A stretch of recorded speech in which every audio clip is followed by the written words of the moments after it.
Welcome to Business Live. I'm Mark Croskery. In BL tonight, it's a midweek show. Happy Wednesday. First up, we got Jamaica's largest financial institution and bank. That's NCB Financial Group. Trading in their shares on the buy side here. It's a big one.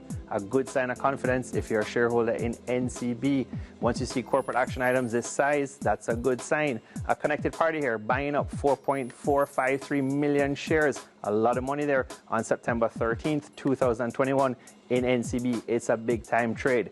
Now, Jamaica Producers Group Limited, that's ticker symbol JP. We've been seeing a lot of action by them, a lot of buys in the market in terms of taking over companies or joint ventures globally. So they're hot on the M&A, mergers and acquisitions standpoint. Now trading in their shares as well on the buy side. In this case, a senior officer purchasing 200,850 shares on September 7th, 2021.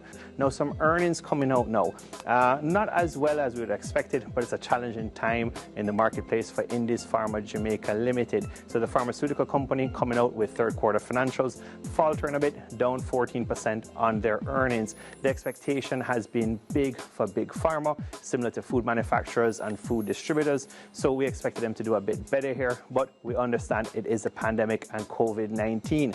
So they've hit a little bit of a rut. We'll see how they do in the fourth quarter for the year end and into 2022. Let's talk about the numbers though. Net profits, as we said, down 14%, registering Jamaican $42.5 million versus just under $50 million year over year. Earnings per share, that's what counts. Jamaican 1 cent per share. That's what that net profit equates to. Now the revenue did increase. That is a positive, 207.6 million versus 164.8 million year over year for the quarter. Now overseas markets, Microsoft on the other hand, talk about leading the way. Huge earnings report from them and massive share buyback, dividend yield.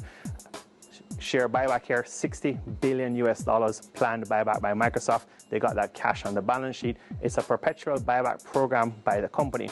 So MSFT here, they're going to boost their quarterly dividend also by 11%. That's a whopping number. Microsoft, they're an oldie, they're a traditional company, but they got the cash, they got their earnings. Last up tonight here, we got big news. So Goldman Sachs actually, they have this platform called Marcus, which is really into consumer financing. This is a big thing that they want to do. They're announcing a deal here. It's an all-share deal to go into fintech company GreenSky. So GreenSky is an all-stock deal, all-share deal. They're known as actually the biggest fintech platform for home improvement loans. The deal here is expected to close first quarter 2022. It fits GS or Goldman Sachs' overall vision for, as we said, the Marcus platform. It wants to become the #1 and the biggest consumer banking platform of the future overall. They're on the way to doing that as they snap up many deals here for the cloud platform. I'm Mark Croskery. This is Business Live.